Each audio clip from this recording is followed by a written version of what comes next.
Hey, Eric. How you doing this afternoon? Going. The Fitness Guerrillas are back in town. I think we have an exciting guest from far, far away, from the land down under. Why don't you tell us a little bit about her, Eric? Goes to show you our budget, right? We've Huge flown her budget. all the way in from Melbourne, Australia. A wonderful lady, Mel Tempest. She's calling in from, as I mentioned, from Melbourne. And listen, talk about passion. I always think that I'm a passionate leader. Nothing compared to her. She had me on her podcast quite some time ago. It's already been, almost a year now. And it's called the Gym Owners Business Podcast. So tune into that. She's a wonderful interviewer. And when she talks around the world, she talks for FIBO USA, Healthy Aging Summit, eVault Ambassador. She's the one. When she does keynotes, she's in every corner of the world. She does her own thing.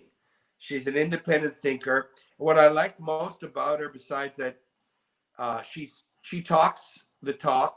She also is a business owner. So instead of just having a consultant, again, talking about what they've read about or what they've researched, this lady is talking from a business owner's point of view.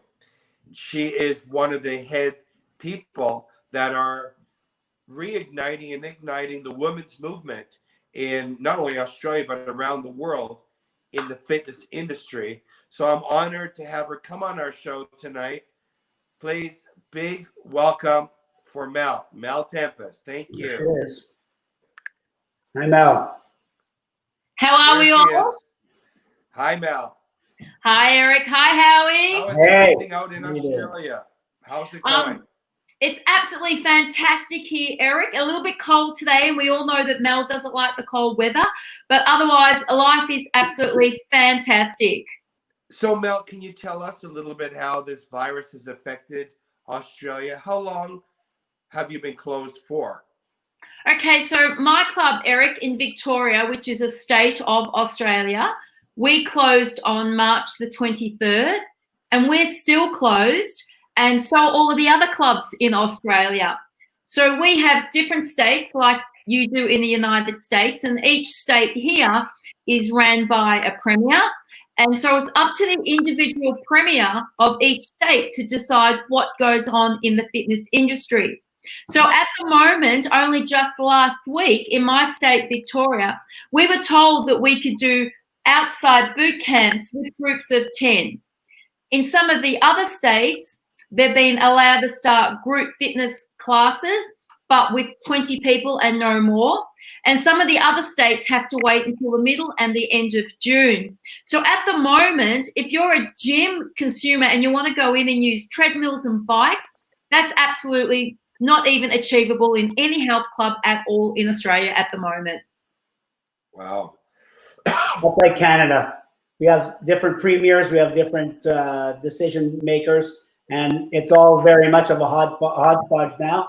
But where I am in Quebec province, not open, not anytime soon. Yeah. In California, where I'm at in Los Angeles, we keep hearing different things. I mean, last week, LA County superintendent said not till August, end of August. And then we just heard, maybe it'll open up next week. So as well as all the information we're getting about everything to do with the virus, there's lots of things going on and misinformation mostly, I'd say. I think that the information in general globally is very, very vague.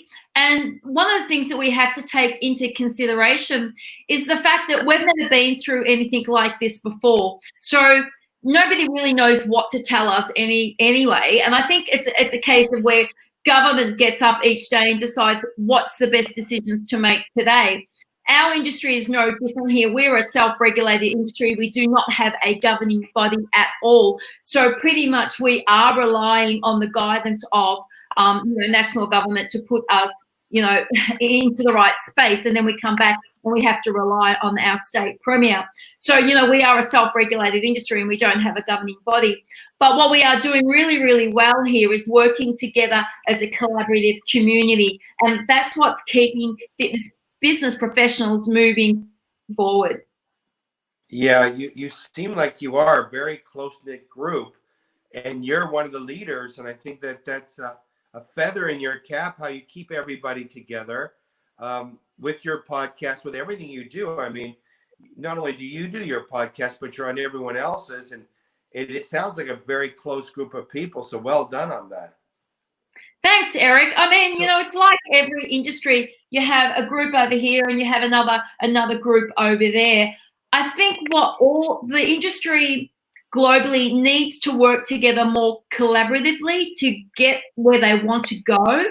I think one of the issues that we do have is that people are still preferring to work within their own networks. And I think that we can achieve a lot more when we just drop the barriers and accept that there are people out there that do have great offerings and that they can be helping other people. And once we start to drop those barriers and say, you know what, I'm not good at this, but my friend over here or someone who I've never worked with before, but I've heard has a great reputation, is good at that, and you put those two people together. The sooner we become more collaborative, the better for the industry as a whole. Do you have, Mel, Eric, let me ask you a question. I know in the States, IHRSA is pushing, and well, they're trying in Canada too, has a very strong lobby to try and get the government to do, the different governments to do what they want, like try and get them open.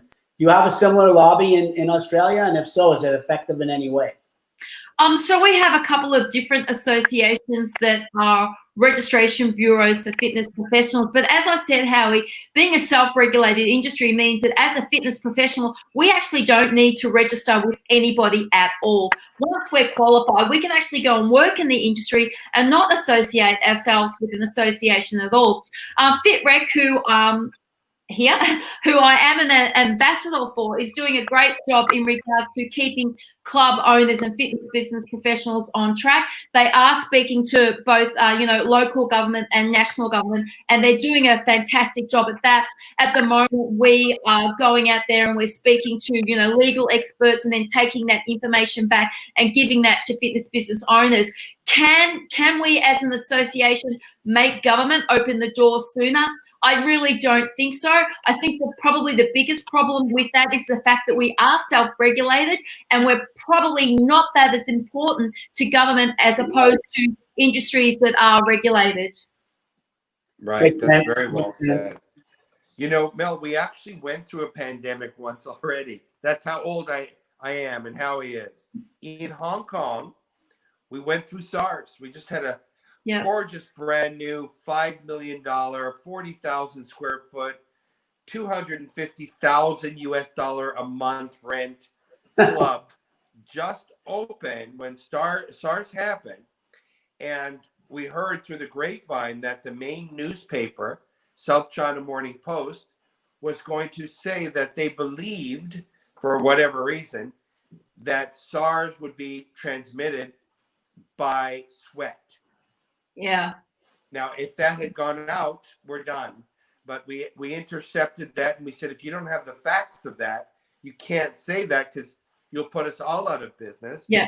And you know what happened, Mel? After the initial shock of everyone wearing the masks, we were fine. After about 2 or 3 weeks of everyone confused, you know what kicked in?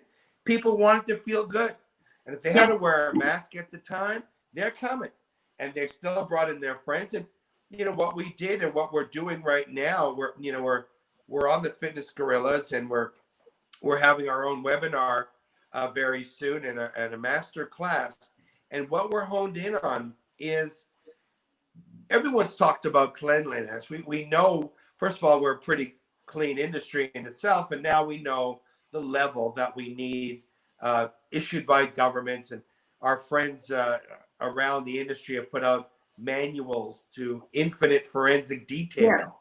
But what we're trying to do, the Fitness Guerrillas, Howie and I, give unbelievable promotions, unbelievable incentives for not only for the members to come back and come back now, but really to bring back everybody that hasn't been exercising. And we're totally focused on the gym owners getting their money back and more, Yeah. and the staff that have been furloughed, laid off. And what we're seeing in some places, Mel, actually, like we work with clubs in Shanghai, Beijing, Vietnam. Guess what? They're at 90% capacity, and new member sales are actually better than pre-COVID. Well, then a year ago, same month a year ago. That's what they were saying. Yeah. And so what we're, many people have been very pessimistic about this whole situation. And it's a terrible situation, but hey, we've been through it already one time, and it's going to come back stronger than ever. But the owners have to be like you. They have to be passionate, and they have to be aggressive.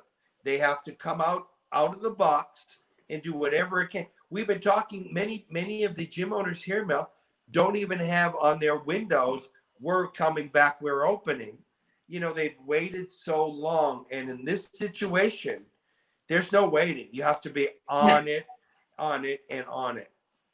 I think that what you guys are doing is absolutely fantastic, and obviously, if you're getting results in the high, 80s and 90s, that's absolutely amazing, and that's probably information, obviously, that can go out into the fitness industry a little bit more. And I'm happy to share that across my own platforms. What we're seeing here back home is the reality is we have to move past the negativity.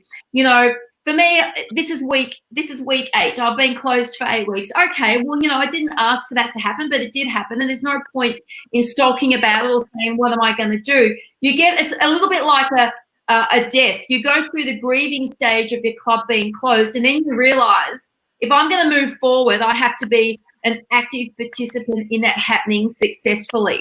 And so this comes back, Eric and Howie, to, okay, who's the most important part in my business? Well, the most important people in my business are my community.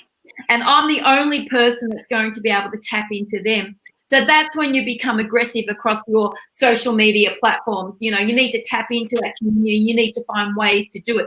And that's one of the things that we've been doing that has been very, very successful. And, we've been doing the live classes, and I know everybody else is doing that. We've created a platform where those classes drop, and that platform will become another part of our business when we do open the doors. But a question I would love to ask both of you, if that's okay, is that, I hear constantly the stories of club owners are worried about whether their members are going to come back and how they're going to pay the bills.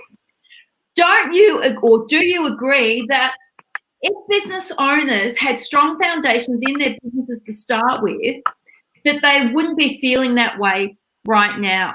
So I am saying to club owners, and I'd love to hear your feedback, you need to go back into the club and just say to yourself, where have I been spending money in my club that I shouldn't have been spending money? Because right now you should be sitting comfortably, and you shouldn't be worrying about how you're going to pay the rent, how you're going to pay your staff, and how you're going to pay your bills.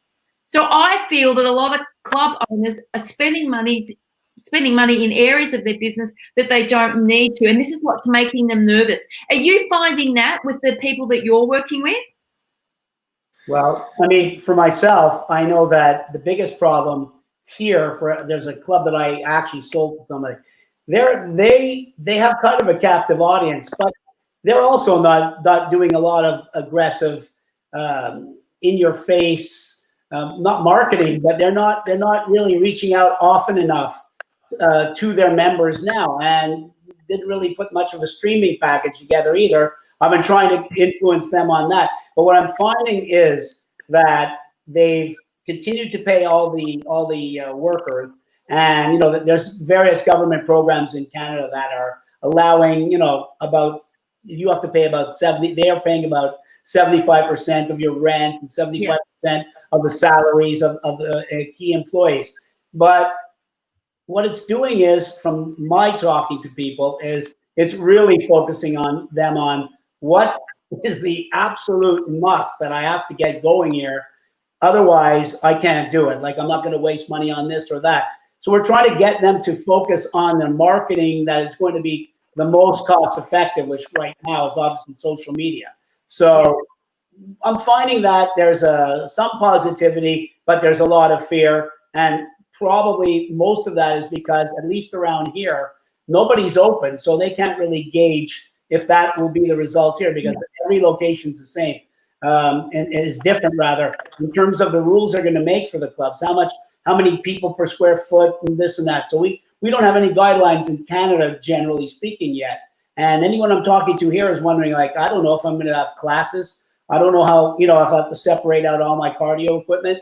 So there's a lot of uncertainty, most of it due to not realizing or not knowing yet what the actual final regulations are, and if it's going to cost money just to put in barriers or whatever. So it's not great. It's not great what I'm hearing, and I think it's mostly because nobody started to go out big and start opening again. Like we heard today from Mark Mastrove, that there's people are coming back. If you're open, they're coming back, and it's getting stronger gradually. People have to know that, and we're trying to educate people that that's what's going to happen, and they better be ready to take in their money. Mel, what you said is correct about cost cutting and all the other things that we can do to mitigate the situation. But what I find is you have to have a clear map as to what's going to happen. You have to visualize it, but you have to plan. You have to have your promotions and your communication so strong now. The more you spend the time on the preparation and with your team as well, you have to bring them in and get them involved now and kind of rehearse and go over the halftime show and get it so that we know the second that we get the go ahead, we're blasting ahead with our best promotions. We know exactly how to do the other stuff that we have to do now that we've never done before. But such a powerful map, clearly defining who is doing what with a chart, just like we do all the time. We're going to do this promotion. We expect to have this type of response. You're going to speak to them. This is how you get them to become a happily involved member. This is how you get them to bring in a friend, etc., etc., etc. And the more preparation you have, the less stress, the less negativity will enter into your brain, and naturally, as the leader, your staff and your members. I mean, we keep saying we're reopening, we're coming back stronger than ever, and we have the tools to make it so that we get all the cash back and more, and make everybody uber confident. Yeah, I mean, I agree with you, Eric. I mean, a great leader should be showing their team the direction that they're going to be heading over the next couple of months. Like I said before, COVID-19 has come. Throw it over the shoulders and get rid of it. Let's start moving forward with positivity. Let's start looking at our business as a new business model. This is an amazing opportunity for people to be actually opening their doors as a new business. And I totally agree with what you're saying. What's really important about what you're saying is that it's the showing. There's so many people out there going, this is what you need to do, this is what you need to do, but nobody's actually sitting down with the club owner and saying, these are the steps. You need to do 1, then 2, and then 3. Nobody does that anymore. Everybody's rah, rah, rah, rah, but nobody can actually say to a club owner or even to a studio owner, here are the steps. This is how you do a social media ad. You've got a new era happening right now. So your social media marketing, it needs to be new. Your business model is new. You need to change it. These are some of the things that you can be doing. Go and look at this product. Talk to this person. Here are the steps. Don't spend money on social media. It wasn't working before. Don't do this. How about you text your members? Email your members. I've got a lovely lady that works for me in my own club, and this week all she's been doing is ringing the members to see how they've been going. These are the things that club owners need to do, and they don't need to be spending big bucks on fitness business coaches to be told that. They just need to take a step into their club, look at their community, and go back to the basics. And communication is what it's all about, and it can be done successfully through social media and through some of the elements that they already have in their club. Absolutely. And in our webinar, which we're going to have in about a week or so, we're going to give so much of exactly what you just said. Step by step. Do this. Like this. And we give templates. Open the You're book going to get and go templates. like this. Pick up the phone and punch step by step so that it's not conjecture. It's powerful action steps to make sure that you will get everything back in a clear, simple manner. Our industry is it's a very simple industry. It's not easy, but it's simple. It's about, as you obviously know, passion and buddy referrals, happily service members that want to talk about you and want to talk about the club that they're so proud about. And that hasn't changed because of a pandemic. It's the same thing. The people that have the benefits from fitness need them again. So we're so bullish on this reopening. We keep on saying, for us, January 1st is obviously New Year's resolutions. This is January 1st times 10. And you got to prepare for it, visualize it, get your team ready, communicate it, and get it back. Oh, absolutely, Eric. I mean, think about the very, very, very first club that you ever opened.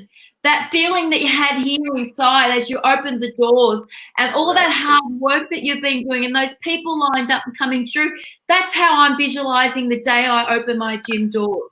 I've had a great run over the last 16 and a half years, but you know what?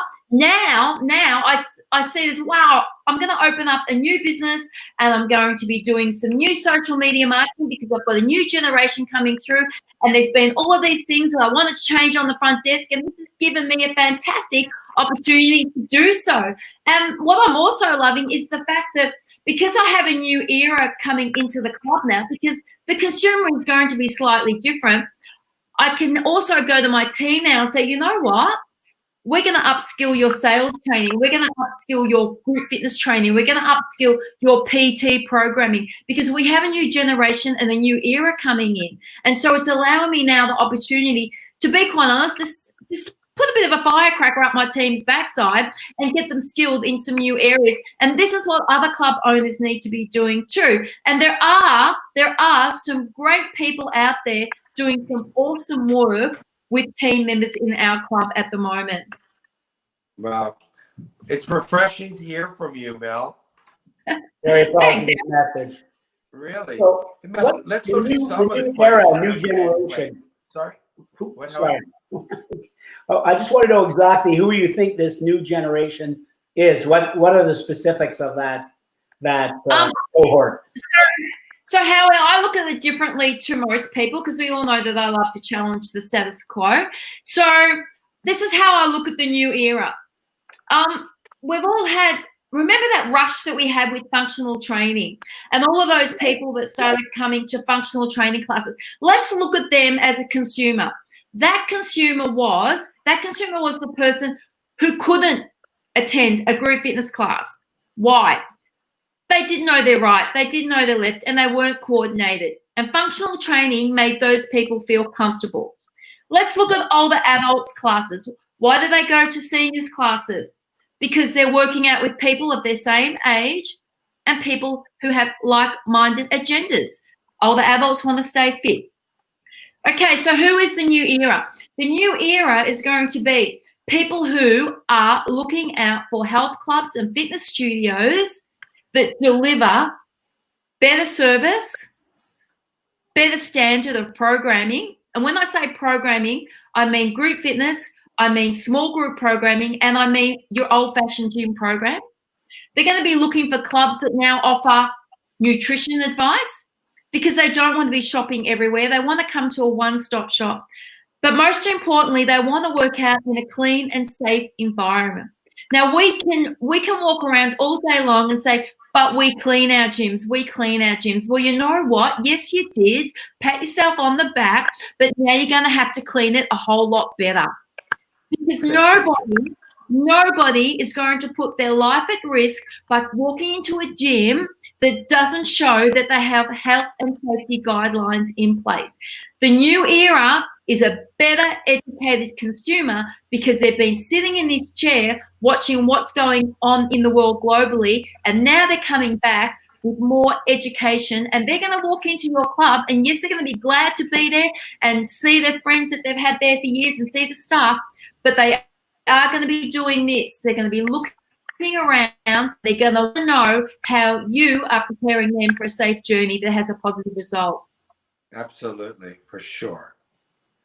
Well, let's go to one of the questions that we actually thought about before you came on. Mel, so I see all the stuff about the women's movement, right?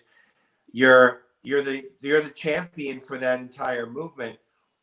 Other than the obvious reason, what else is driving you to be the leader of that, and why is it so important other than the obvious answers? Obvious answers. Okay, well, yeah, I'm a girl. We all know that. Okay, this is why I'm leading women in the fitness industry. This is why I'm leading women in the fitness business industry. I am so sick to death of women having to work twice as hard in any industry to get to where they deserve to be. We need to be working with women to give them the skills and resources so that they feel confident and empowered to go out into the industry and get up next to those people who have probably tried to push them to the side and say, I am good, if not better than you, and I deserve a go. This is why I've taken on a leadership role. I think for many, many, many years, it's always been seen that in most industries, and it is great to see it changing, that men are the powerful person or men are the leaders. I love working with men, and I'm going to be really honest with both of you. I probably work better with men than I do with females. But I've taken on the leadership role because I don't want women to feel inferior when they're passionate about the industry that we're currently in. I want them to be given the opportunity that they deserve to show the talent that they have.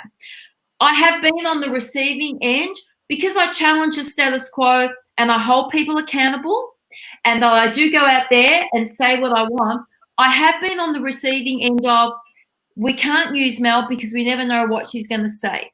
I don't play the game of, I backslap everybody to get where I want to go. I don't play the game of, I'm going to sit on the fence and be everybody's friend, because that's not being a role model to your children and to your grandchildren. And that's not being a role model to those that depend on you every day, which is your team and your community. So my job now moving forward is to make women feel empowered and give them the courage to move forward and to really be the best version that they can possibly be. Yeah. Well, it's great. I couldn't think anybody could do a better job than you. Hey, do we have time for one quick story that I would make one of my favorite stories to tell about exactly what you're talking about now? I was in Korea, and this was the time we had 400 clubs around the world. And you can imagine how many sales counselors we had, probably about 10 to 20 per club. I'll make this really short. And I was talking to PhD and master students in Seoul, Korea, on the business of fitness. This girl came to me after and said, can I please have a job? Now, she had kind of like Rain Man. She couldn't look at me. She had a trauma. She was pleasant looking, but she was traumatized. She was very young. And I said, you're a PhD? She says, next year. But I'm a master's student. I said, how old are you? She said, I'm 18. So, well, how did you do this? She said, well, I'm very smart, but I've had a tough life, and I can't really look at you right now. I looked down at her shoes, and her toes were going through the shoes, but not in the right direction. She was broke, and she said to me, my father sells fruit for a living. He made less than $2,000 last year, and my mother's sick, and she's in a hospital, and I live in a small room with no plumbing and no windows, but I believe in fitness. Can you give me a job? that was overwhelming. And but it was one of those things that you see something and you say, I'm going to go out of my comfort zone. I'm going to do what I can to help this person. And I had her come to I was in Seoul for the next 8 days, and I had her come to my office, and I took her. She was amazingly intelligent, photographic memory, and I tried my best. Her name was Ra, and I tried my best to squeeze in, at that time, 20 years of my experience in the 6 days I had her. She repeated everything I said verbatim. So I told everybody, I'm going to make this girl the best of the best. Watch. And everyone got the names of everybody every day who was the best #1 sales counselor to people that didn't sell. So I put her out and I say, this girl's going to be the best of the best. Her name was Ra. Every day I looked from then on to see Ra. Nothing. Day 1, 2, 3. Day 7, nothing. By the way, anyway, so I call her up. I said,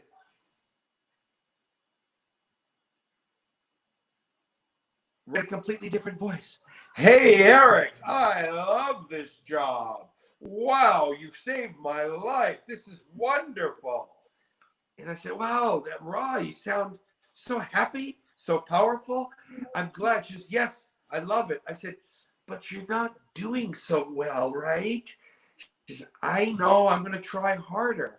I said, try harder? You spent a week with me. I gave you 5-6 hours a day, and you haven't sold one membership.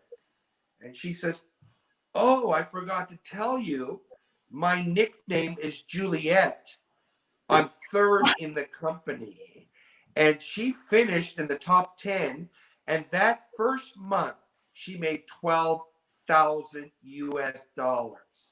Wow. And she became the manager. This is Seoul, Korea, 18 years ago. The manager of, as you're fighting, the male-dominated society of Korea. She was small, small girl, 18 years old. She was the manager of an 80,000 square foot mega gym, hundreds of staff, and in Seoul, Korea, became the #1 assistant manager, the #1 manager. Less than 4 years later, she brought me over and she showed me her Dean Witter portfolio. She had $600,000 saved up in that portfolio. And she had so many people under her that she made into superstars. Wow. That's incredible. That's incredible. And that, you know what that is, Eric? You gave somebody an opportunity. And if you ever get the opportunity to hear me speak, one of the things that I say is that I give people opportunity because it happened to me. And that's what it's all about. If you see a gift in somebody and you think that gift should be exposed, then create an opportunity for them. They might not be strong enough to do it themselves. So grab them by the hands and say, you know what? You're amazing at what you do. I even think you're going to be better than me, and I'm going to help you get to where you need to go. And we need more people creating opportunity for more professionals in our industry. Well, I don't know about Howie, but I've never even thought about the difference between a female taking this position or a male. It's not even in my brain. And Yeah. the only thing not these days. Well, for sure not. Well, what I'm more focused on is promoting from within our ranks. Yes. Yeah. That is to me the most. It doesn't matter, and I always say this in my talks to the team. I don't care, male, female, tall, short. It doesn't matter. Doesn't matter who you are, your education, wherever you've come from. If you're the best for the job, you're going to get it. And we hire and promote from within our stable, and that's how you can take my job, please. That's what we've always done. Love it. One more question, and Howie, you can ask. I think that in your women's forums and everything, and this is kind of ballsy of me to say it, but no! I think having a guy give you their point of view with your group would be a benefit. Would be a benefit to you. And who is the perfect person for that? No way, Eric. Absolutely. Well, And I'll tell tell you the truth, Eric, just like you. I'm I not politically correct. I'll tell you why that won't work or why it will work. And I'll tell you what, Eric. I'll tell you what we'll do. All right. You ready for this? Okay. Eric, I'm an ambassador for WIFA, Women in Fitness Association. It's a global network, WIFA, Women in Fitness Association.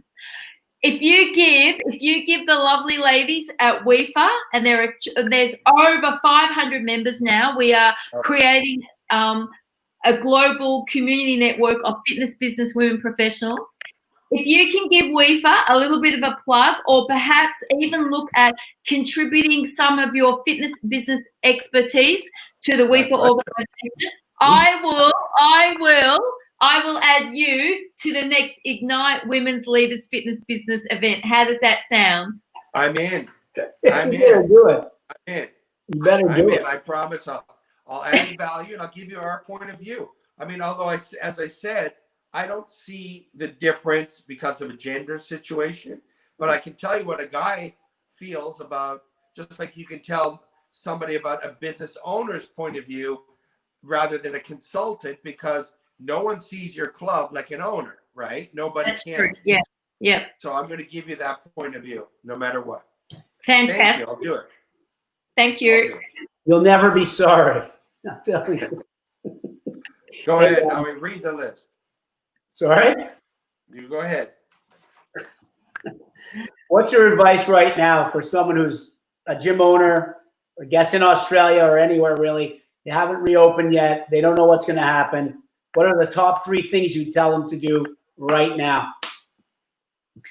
The top 3 things, Howie, I'm just going to go back to the absolute basics in business, okay? This is not a complicated issue. Go back to your basics. Your community are who you are, and it's your community, realistically, who pay your bills for you to be successful in business and to open your doors each day. You need to be communicating with them. You need to do this through social media because that is the most popular platform. And I'll give you some ideas that we've been doing in our club.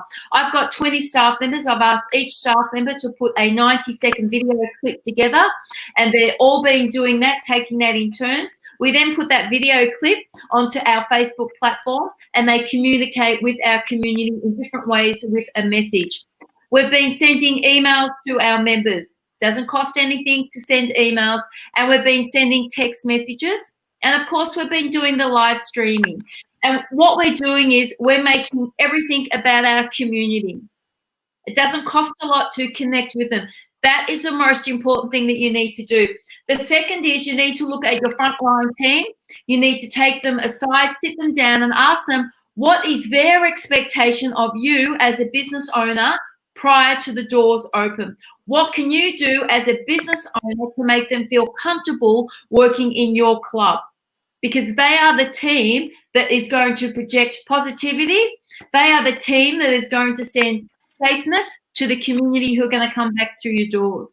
And thirdly, I would love to see every club owner sit down and look at their profit and loss statement and say to themselves, what can I eliminate off this list that's going to take financial pressure off me so that I can get my business open and running in a positive manner?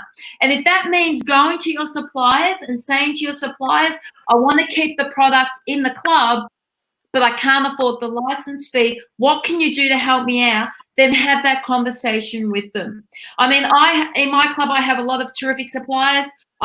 You guys mentioned them at the start. Evolved, MyZone is a terrific. I'm using Cranklet Fitness. I'm using some great software, and our sales leader is Steve Jensen. He's training my staff at the moment so that they know how to sell memberships across the desk in a different way, because the structure of all selling a membership has changed. So you really need to be doing those things getting somebody to write them down so that you know how to implement all of that into your business. Don't be afraid to ask for help. There's a lot of people like myself, like Eric and Howie, who are quite happy to get on the phone call with you and to help you out so that you become successful and that you don't have to close your doors. Make it exciting for you and your team and your community. Great advice. Very good advice. Wow. Well, one last question for you. You've traveled around the world. You talk in such high levels of fitness and business owners and leaders from other industries as well. What was the greatest question you've ever been asked, and what was your answer? What stays in your mind and your heart? Wow, that was a really important question. Eric, depends on what the keynote is about, but a lot of people ask me, how do I remain positive? And they usually ask me that question after hearing my surviving and thriving story. What keeps me moving forward in life in general is that I think about, and some people think this is really weird, but I think about those that didn't want success for me, that have tried to put a barrier up and stop that happening for me. And that's what drives me every single day to creating success, not for myself, but for everybody else. Think of those who didn't want success for you. Think about those that have gone out and vilified you. And this sounds like, wow, she's on the warpath. But it's not really. It's what drives me, and it's what drives me to create success for others. Think about everything and every obstacle that's ever got in your way, how you've overcome it. Move forward and keep moving forward, not to allow that to happen again. Wow. Perfect. What a great way to end the show. Mel, you are a firehouse on such a positive inspiration. You're one of a kind. Okay. You're one of a kind, a breath of fresh air. And well, you made me feel really good having you here and knowing that your light is shining somewhere in the world under the same moon as we have here. Eric, I love what I do, as you know, because I've told you before, I got into the industry because I didn't want to return to a previous industry. I was passionate about group fitness classes. Opening a club was all an accident. It's not something I intended to do. But the moment that I did, I've loved every minute of it. I love helping others. And I just think that if we can all be like that, imagine what we could do with our industry. Right. Howie, Very inspiring. Very inspiring. Great to Thank hear. you, Howie. Well, thank you so much. I know we moved the times around for too many times. We don't even know what Sorry time about that. But wow, wonderful interview. You've lit up the sky. Thank you, Mel. Fantastic. Thank you, Eric. Thank you, Thanks, Howie. Mel. And thank you, Kevin. See you again. Bye-bye. Bye-bye. She was good, eh? Wow. Very good. As I mentioned, I did her podcast a few months ago, and I loved how she did it. And since then, I've been following her and watching her. She's a leader. She knows what she's talking about. And again, she's a business owner, so she gives you that standpoint. And by traveling around the world, she hears best practices from here, there, and everywhere. So having her on her show, and she obviously doesn't mince her words. She tells it like it is. She's a fitness gorilla. She's a gorilla. She's a girl-illa, but she's a gorilla too. She That's the way it is. I know she'd love that comment. Oh yeah, maybe not, but maybe not. Anyway, thank you, Mel, and thanks, Mel. we'll see you all. We'll see you all soon. So Yeah, see you Friday for John King. The Fitness Guerrillas, but we're not sure when this is going to be showing, right? We never know. Right. Yeah, so anyway, tune in. We're on every Monday, Wednesday, and Friday, 1 p.m. Pacific Coast time, and 4 o'clock Eastern time. So we'll see you soon. Thank you for watching. See you guys.